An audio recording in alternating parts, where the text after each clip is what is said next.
வணக்கம். தொடர்ந்து வரும் பதிவுகளில் நாம் பார்க்க இருப்பது அபிராமி பட்டர் எழுதி அருளிய அபிராமி அந்தாதி. இந்த பாடல் உருவான ஸ்தலம் மூலவர் அமிர்த கடேஸ்வரர், அமிர்தலிங்கேஸ்வரர், தாயார் அபிராமி தேவி.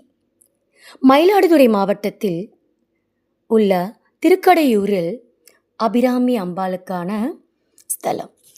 இங்கே இந்த பாடல் எழுதப்பட்டது.